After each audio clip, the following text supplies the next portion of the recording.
हाय दोस्तों, पार्ले जी biscuit first Indian confectionery biscuit है जो आजादी से पहले भी धूम मचा रहा था। आज भी after 76th year of independence दौर बदला, जिंदगी बदली, लेकिन जो चीजें नहीं बदली वो है पार्ले जी का टेस्ट, उसका स्वैग एंड उसका प्राइस। यस दोस्तों, श्रिंकफ्लेशन के बारे में भी हम बात करेंगे। तो दोस्तों आज के इस वीडियो में हम यही जानेंगे कि पार्ले जी कैसे इतना बड़ा ब्रांड बन पाया और अब तक के उसने कैसे अपने आप को इतना मेंटेन रखा। 2013 में उसका रेवेन्यू 5000 करोड़ था, उसका रेवेन्यू बढ़ के 16000 करोड़ हो गया है। तो यही सारी चीजें जानेंगे हम आज के इस वीडियो में कि पार्ले जी ने क्या क्या स्ट्रेटेजीज अपनाई और किस तरीके से उसने सक्सेस हासिल की। एंड बहुत सारे सवालात हैं जिसके जवाब आज हम इस वीडियो में जानेंगे। तो चलिए स्टार्ट करते हैं आज के इस यूनिक वीडियो को, जहां अदर कंट्रीज की चीजें इंडिया में बहुत ही महंगे प्राइस पर बिकती थी, जिसे सिर्फ अंग्रेज ही एफर्ट कर पाते थे। इंडिया का आम आदमी उसे एफर्ट नहीं कर पाता था। बट ये बात मुंबई के सिल्क व्यापारी मोहनलाल दयाल जी को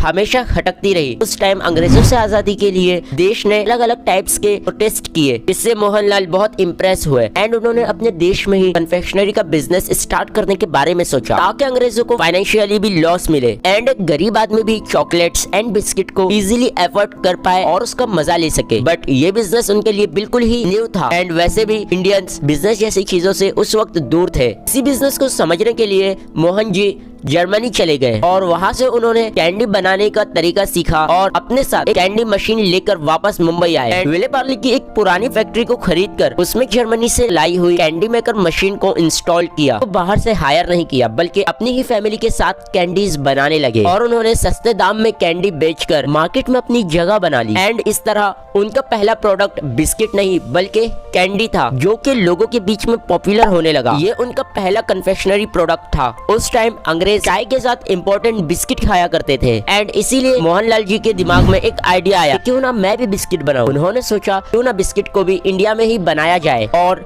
1939 में उन्होंने पार्ले ग्लूकोज बिस्किट बनाना स्टार्ट किया। मोहनलाल काम करने में इतना ज्यादा बिजी थे कि उन्होंने कंपनी का नाम तक नहीं सोचा एंड जल्दी जल्दी में उन्होंने एरिया के हिसाब से ही कंपनी का नाम पार्ले रख दिया। और ये बिस्किट इतने कम प्राइस का था कि इसे गरीब लोग भी एफोर्ड कर सकते थे और उन्होंने सिर्फ इसका प्राइस ही नहीं कम रखा बल्कि टेस्ट भी उन्होंने बहुत बढ़िया दिया, जिस वजह से इंडिया का आम आदमी भी इनके साथ जुड़ता गया। देखते ही देखते ये इंडिया में इतना ज्यादा पॉपुलर हो गया कि अंग्रेज भी इस बिस्किट का यूज करने लगे और ब्रिटिश ब्रांड के बिस्किट भी इसके सामने फीके पड़ने लगे। यहाँ तक कि वर्ल्ड वॉर 2 के दौरान ब्रिटिश इंडियन आर्मी ने पार्ले ग्लूको का खूब यूज किया, जिससे इस कंपनी को काफी प्रॉफिट हुआ। बट वॉर खत्म होने के बाद खेत में गेहूं की कमी होने लगी। ईयर 1947 में अंग्रेजों से आजादी और देश डिवाइड होने के बाद ये क्राइसिस और भी ज्यादा बढ़ गया। पार्ले के पास इतना भी रॉ मटेरियल नहीं था कि वो प्रोडक्शन को जारी रख सके और मजबूरन कंपनी को कुछ दिन के लिए बंद रखना पड़ा। बट जब हालात फिर से थोड़े ठीक होने लगे तो पार्ले जी ने अपना प्रोडक्शन स्टार्ट कर दिया।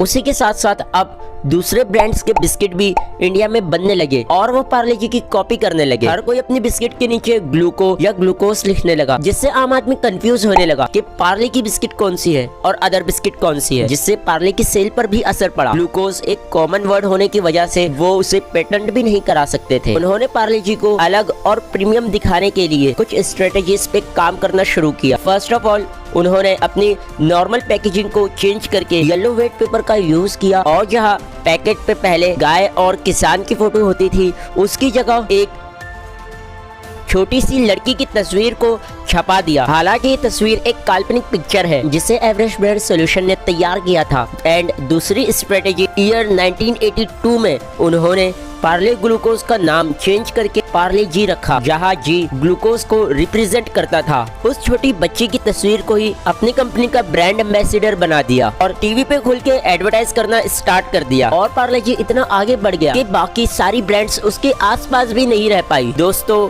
पार्ले जी ने 1990s में पार्ले जी का प्राइस 5 रुपया रखा और आज 33 साल बाद भी उसका प्राइस 5 रुपया ही है। एक बार जब उन्होंने प्राइस बढ़ाने के बारे में बात की तो लोग प्रोटेस्ट के लिए रोड पर उतर आए। तब उन्हें एहसास हुआ कि उनके ब्रांड की वैल्यू कितनी ज्यादा है, इसीलिए उन्होंने प्राइस को 5 रुपया ही रखा। पार्ले जी को अमीर हो या गरीब हर व्यक्ति इस बिस्किट को पसंद करने लगा, बट उन्हें प्रॉफिट भी कमाना था, इसीलिए उन्होंने अब पार्ले जी की जगह और भी सारी बिस्किट लॉन्च करने स्टार्ट की, जिससे कि उन्हें कुछ प्रॉफिट हो सके। और उन्होंने अपने प्रॉफिट को बढ़ाने के लिए भी कुछ स्ट्रेटेजीज अपनाई। है जिसमें उन्होंने श्रिंकफ्लेशन की मदद ली। दोस्तों, पार्ले जी ने अपने ब्रांडिंग और पैकेजिंग को जितना हो सकता था उतना कम किया। उनके लो प्राइस की एक वजह ये भी है, जिस जगह डिस्ट्रीब्यूशन एक बड़े हिस्से को कवर कर सकता था उस जगह उन्होंने अपनी एक फैक्ट्री लगा दी, जैसे कर्नाटका, राजस्थान और हरियाणा, और ऐसी कई जगह पर उन्होंने अपनी फैक्ट्री ही लगा दी, जिससे ट्रांसपोर्टेशन और बाकी सारी कॉस्ट को बचाया जा सके। 2003 में पार्ले जी को